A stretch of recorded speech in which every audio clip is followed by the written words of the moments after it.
saber calcular la duración de cada una de las tareas es muy importante si te encuentras caracterizando, haciendo identificación inicial, identificación avanzada de cualquier factor. Pero en este caso yo les estoy hablando en el marco de la implementación del protocolo TEMERT. Recordemos que el nuevo protocolo TEMERT considera la exposición a 6 factores. Es decir, que en las empresas debemos estar vigilando estos 6 factores, que son trabajo repetitivo de los miembros superiores, postura de trabajo estático, manejo manual de cargas, manejo manual de personas o de pacientes, vibración cuerpo completo y vibración del segmento mano-brazo. Importantísimo saber cuál es el tiempo de exposición a cada uno de los factores. Esta cápsula que hoy les traigo es para que tengamos claridad de cómo calcular el tiempo de exposición a cada una de las tareas. Soy Yanire León, magíster en ergonomía. Si estás en este video es porque te interesan las cápsulas que yo subo con cierta regularidad. Por lo tanto, lo único que te pido es que te suscribas, que compartas el canal, porque esa es la manera que me hacen sentir bien para seguir haciendo este tipo de cápsulas. Esa es mi recompensa. Al grano entonces, necesitan saber calcular la duración de la tarea. Es simple, pero es bueno que todos nos pongamos de acuerdo. Independiente del tipo de tarea, que sea una tarea más de trabajo repetitivo, una tarea de exposición a postura de trabajo estático, de vibraciones, de manejo manual de cargas, independiente del factor al cual los trabajadores se exponen cuando están realizando cualquier tipo de tarea, esta es la manera que pueden calcular el tiempo de exposición o la duración de esa tarea. Lo primero que deben tener claridad es cuál es la duración del turno. Por ejemplo, si es de 8 horas, estamos hablando en minutos de 480 minutos. A esos 480 minutos le vamos a ir restando todo lo que no sea esa tarea de nuestro interés, o sea, la que vamos en ese minuto a analizar. Entonces, teniendo esa duración, le restamos la duración de las pausas, ya sean estas pausas oficiales porque están en un documento donde se indica el horario de las pausas, está formalizada la pausa, es oficial. También hay otras pausas que son modales, que aunque no esté la firma, esté el registro, el documento, igual todos los días se repiten y el empleador no interviene. O sea, de alguna manera, aunque no esté escrito y formalizado, el empleador da permiso que se tomen esas pausas. Por ejemplo, en la mañana, después de 1 hora de estar trabajando, algunas empresas, los trabajadores de algunas empresas tienen el hábito de ir a tomarse un cafecito. Y siempre se repite en el mismo horario y la mayoría de las personas lo hacen. Entonces, eso se convierten en pausas modales.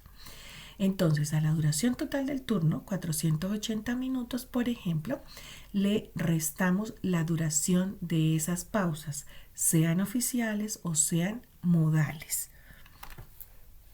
También le restamos la duración de la pausa para ir a comer. Aquí es importante, para las pausas que sean, es importante que se empiece a contar el tiempo desde el minuto que ya se deja de hacer la tarea que estamos analizando o cualquier tarea, por ejemplo, para ir a hacer la colación, el almuerzo o la comida, dependiendo del turno que sea, el ir a tomar algo de alimento que mínimo dure 30 minutos, pero el tiempo se empieza a contar desde que la persona dejó la tarea. Desde que abandona el puesto hasta que lo vuelve a retornar. No es solamente el tiempo que está tomando el alimento, sino desde que se retira de su puesto. Entonces puede que formalmente sean 30 minutos, pero en la realidad son 45 minutos. Eventualmente podría llegar a ser 1 hora, 60 minutos. Entonces vamos restando del tiempo total del turno. Le restamos la duración de las pausas, le restamos la duración de la pausa para la colación, le restamos la duración de otras tareas, el tiempo que se dedica a otras tareas y no necesariamente la que estamos considerando, independiente del factor en el que se esté exponiendo a los trabajadores. Trabajo repetitivo, postura de trabajo estático, vibraciones, manejo manual de cargas, cualquiera. Entonces, si estamos en una tarea, por ejemplo, el paletizado, yo le restaría todas las otras tareas que hacen las personas que están haciendo paletizado, todo lo que no sea paletizado, otro tipo de tareas de orden, de apoyo en otras áreas, en otras tareas, le vamos a restar ese tiempo porque, por ejemplo, nos interesa saber cuánto tiempo está el trabajador expuesto a la tarea del paletizado. Entonces ahí vamos restando. Y también debemos considerar el restar, el disminuir el tiempo que se toman antes de iniciar el turno.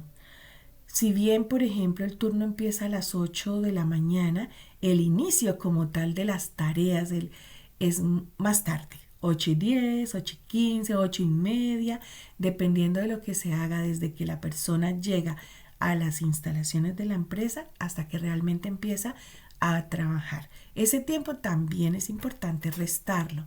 Y en el otro extremo, también es importante que restemos el tiempo antes de finalizar el turno, porque no es que la persona deje de ejecutar la tarea justo a la hora de la salida, por ejemplo, 4 de la tarde. Generalmente se liberan de la tarea unos 30 minutos antes o 15 minutos antes para poder dejar el puesto de trabajo ordenado, para poder cambiarse. Algunos incluso se toman una ducha. Entonces todo ese tiempo hay que restarlo porque ese no es tiempo de exposición a la tarea.